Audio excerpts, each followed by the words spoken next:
საქართველოს მთავრობის დადგენილებით საქართველოს სპორტისა და ახალგაზრდობის საქმეთა სამინისტროს საომარი მოქმედებების შედეგად დაზარალებულ უკრაინელ ახალგაზრდებს საქართველოში ჩამოიყვანს. მთავრობა მზად არის უზრუნველყოს 15-დღიანი სოციალური რეაბილიტაციის პროგრამის გახორციელება კონფლიქტისაგან დაზარალებული 14-დან 18 წლამდე ახალგაზრდებისათვის. ამის შესახებ დღეს სპორტისა და ახალგაზრდულ საქმეთა მინისტრმა მთავრობის ხდომის დასრულების შემდეგ პრესასთან საუბარში განაცხადა.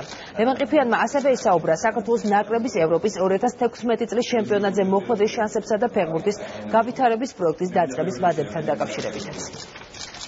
კლუბებს არ აქვს და ფედერაციას წარმოდგენილი თუ საერთოდ როგორ უნდა წარიმართოს დაფინანსება, ეს თემა ჯერ განხილვის თემა არ არის, ამიტომ როცა შეიკრიბება საბჭო და წარმოდგენილი იქნება შესაბამისი წინადადებები, ეს თემა განხილვის თემა იქნება, მაგრამ გუნდებზე ჯერჯერობით ამ ეტაპზე არაფერი არ გაიხსნა. პროგნოზებს ვერ ვიტყვი, ჩვენ რა თქმა უნდა გულშემატკივრობთ ჩვენ ნაკრებს მაქსიმალურად გულშემატკივრობთ და ყველა იმ პირობას რომელიც ჭირდება ნაკრებს უნდა შევუქმნათ იმისთვის რომ გამარჯვებები იყოს ფეხბურთში. ამიტომ დაველოდებით პირველ მატჩს.